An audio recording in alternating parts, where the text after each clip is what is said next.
Chase Young talks about his progression and injury update. One of the newest members of the Saints defense, Chase Young, we know was signed and had neck surgery, so we're going to hear about that. I saw Chase Young at a Pelicans game shortly after he was signed. Guy looked great. That was pre-neck surgery, I believe, so we'll hear a little bit here about the recovery. And as far as I know, the plan was for him to play week 1, so I don't think it was a serious neck surgery. I mean, I'm not a medical professional, but sounds like all signs were pointing to him playing week 1. Hopefully he acknowledges that in this interview.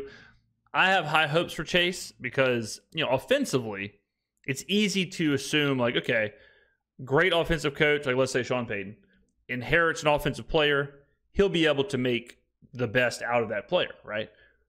People don't tend to do that with defensive coaches. I think his offense is just a sexier side of the ball. But if there is a coach who can get the most out of Chase Young, it would be Dennis Allen, who I believe is the best defensive mind in the NFL currently. So I have high hopes for Chase.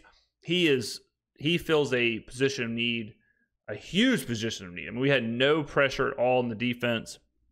And if some combination of Chase Young, Carl Granderson, Cam Jordan, whoever ends up being in the middle of the line, if all those guys can rotate, find a way to combine for pressure on the quarterback, I mean, that is, for a team that has a great secondary, that's a 1-2 punch that wins games. If you're rushing quarterbacks to throw into a great secondary, I like that.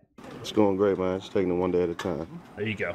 At what stage are you? I know DA said they wanted to see you probably in training camp, and we would know a little bit more, I guess, after next week when you see the doctor. But what stage are you? Yeah, I'm back training, doing everything, lifting.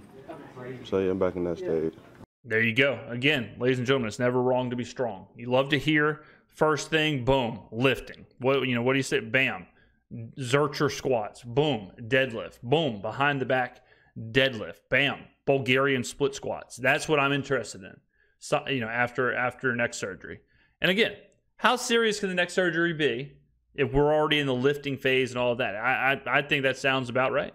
Do you have a timetable? Like, will you be ready for training camp? Or, like, what is your expectation? Right now, just taking it one day at a time, staying in my playbook. So my number's called, I'm ready. Yeah, how important for you has it been to, I guess, stay around the team while you're in this process? Great, man. Definitely getting in touch with the guys. Knowing a lot of the guys already. A lot of the old state boys here, so it's been great. Are you encouraged by how you feel so far after the procedure? Oh, yeah. What your expectations were from what people told you how it goes? Oh, yeah, no, I feel fine. Shit, I just ran 1050s. Shoot, I'm getting back in shape. Getting in the weight room, about to get strong again. So, yeah, I'm be ready. So that was much more of an answer than when they asked him what's his timetable, and he kind of didn't answer that question, which I respect. Like, you don't want to say, "Oh, I'll be ready week 1," because then if you have a setback, like, it's even more of a setback because you've already put that timetable on yourself. But so he didn't answer that one, but he answered this one about how he actually feels, and the fact that he says he's feeling good, he feels on schedule, he feels good enough to run. He feels good enough to lift. I mean, lifting is one thing, but running, anyone who's hurt their neck, like, walking is hard enough, much less running. So, I mean, if he's doing all those things, that's a far cry from the physicality of actually playing. But, I mean, what you don't want to hear is, we're hoping to get to this soon. We're hoping to get to running soon. We're hoping to get to lifting soon. The fact that he's already in the throes of it and still feels good. He's not feeling sore. He's not hurt while doing it. That alone is super positive. What potential do you see with this defensive line? Here we go. Yeah, I mean, we definitely stacked. Yes. I see a lot of great things. We work together. I think sky's the limit. What conversations have you had with some of the veterans like Cam or any other people on the D-line? Yeah, just going to Cam, just asking about certain things in terms of how he sees offenses, just whole time he's been in the league in terms of formations and how he picks up on little pre-snap reads and things like that. I mean, that's a good point, too. Like, I keep talking about Dennis Allen, but Cam Jordan is a Hall of Famer. I mean, Cam Jordan is probably don't look at me like that, Chase. I mean, Cam is probably pretty close to a first ballot Hall of Famer. He has been very good for a very long time at the position in the NFL. So Chase Young Wasn't too long ago, ladies and gentlemen, he was the second overall pick. He's 24 years old. He's still a young guy who has seen some success at times in this league. But not only Dennis Allen's tutelage, not only that development, but being able to learn from Cam. Again, it's very easy for people to be like, oh, well, this quarterback can sit behind this veteran quarterback and learn things. But you don't think of the same thing when it comes to defense. So Cam probably will be a huge mentor or whatever for Chase Young as he develops into this next chapter of his career. And remember, like the risk reward for Chase is skewed heavily in the Saints' favor. If Chase Young doesn't do anything, if Chase Young's hurt, Chase Young doesn't play, we pay him basically the minimum and no harm, no foul. If he is good, if he is healthy, if he is impactful, if he is an asset and a great player, we sign. He's on a very team-friendly contract, and then we extend him. That's exactly what will happen. He's on the 1-year, $13 million incentive-based contract. I would guess what happens is if he's healthy and he's contributing early, they'll sign him to a long-term deal immediately, and they'll start doing their cap manipulation where they're pushing bonuses, they're pushing cash, they're pushing all that stuff later on to where he's locked into a team-friendly deal. He's secure, on this defense, and all of a sudden now you've got a pass rusher, 24 years old, with one of the best defensive coaches in the NFL. That's pretty nice, So whether you think he will succeed, whether you think Chase Young will be good this year, out of all the players, the long-term benefits of Chase Young being good for the Saints is probably the highest. Like if he is good, that is. The Saints are in a unreal situation to benefit from that for a long time. So I'm really, really rooting for Chase Young because I really, really would like to see us sign him long term and for him to be on that edge for a long time. Chase, I think Mickey said, you dove into the deep end of the pool. How, much important is it for you to be this invested with this team, and how much are you enjoying that investment? Yeah, no, it's real cool, man. I love it here. Only thing I had to get used to is that heat.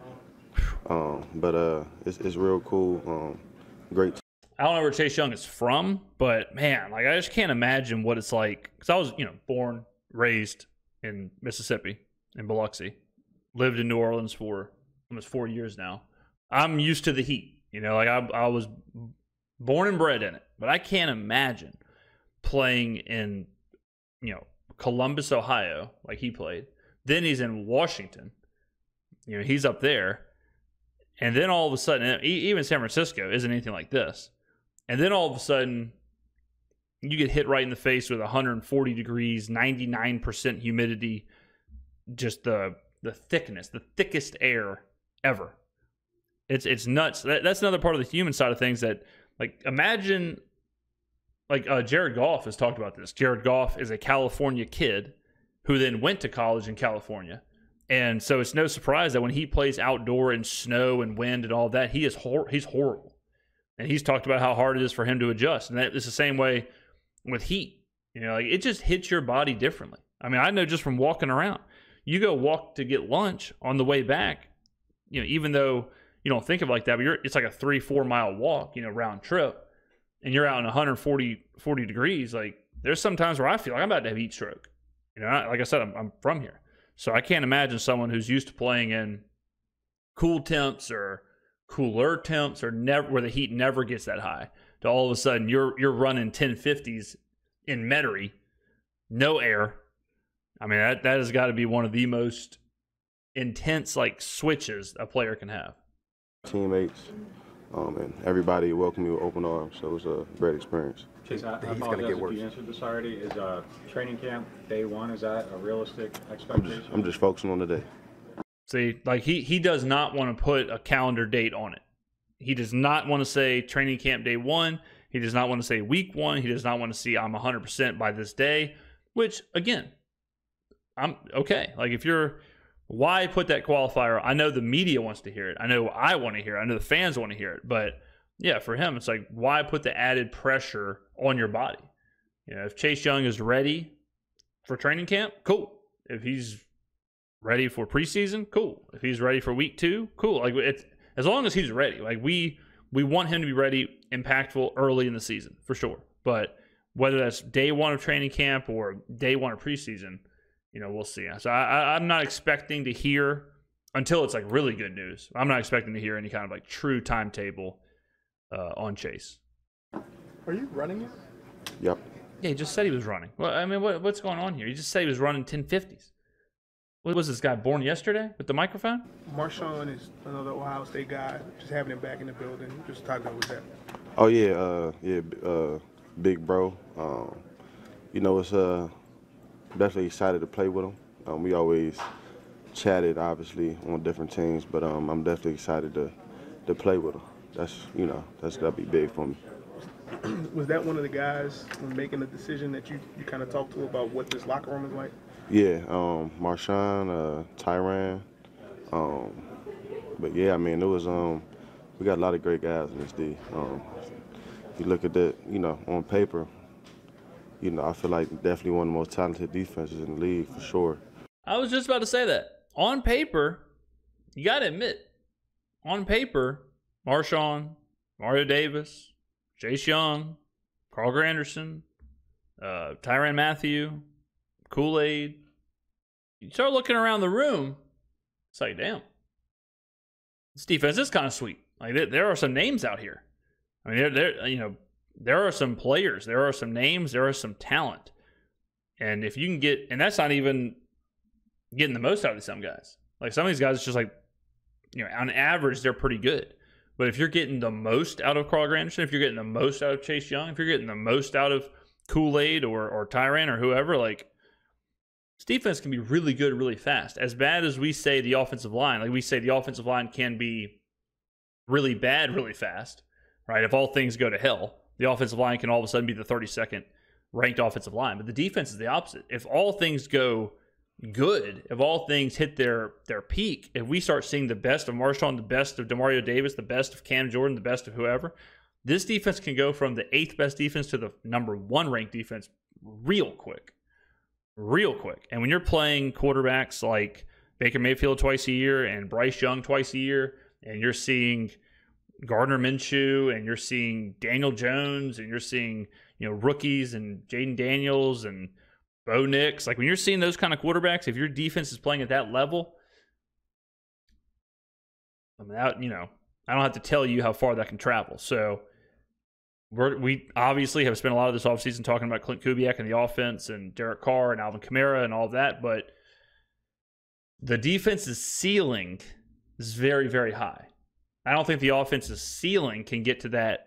Like all of a sudden we have a top 10 offense or a top 5 offense. And I can already see people commenting. I can already see people, we had a top 10 offense last year, top 10, we were 10th in points per game. I don't care about that. We weren't. We weren't a top 10 offense. Okay. I'll tell you that right now. Points per game, throw it in the trash. So delete the comment if you're already commenting. But I don't see the offense being a top 10 offense. I think it could be somewhere in that conversation of like, whatever, 11 to 15. It can be average to above average. But I see a world where the defense is the best defense in the NFL. I see a world where it is the, a top 3, top 4 defense for the entire season. So I hope that's the case. And that it doesn't start with Chase Young, but he's way up there on as impactful as he will be. This defense will go. Now it's all about just putting it together, and coming together as a team. There you go. Love it. Good stuff. Ooh, I'm getting excited. I'm not going to lie. I'm getting excited hearing the players talk. I'm getting excited with them in minicamp. We're seeing the pads, the helmets. We're seeing it all. We're right here. So get on down in the comments below. Let me know what you think about hearing about from Chase Young, how you see this defense going, how you see the season going. Get on down there. Thank you very much for watching. I'll see you in the next video.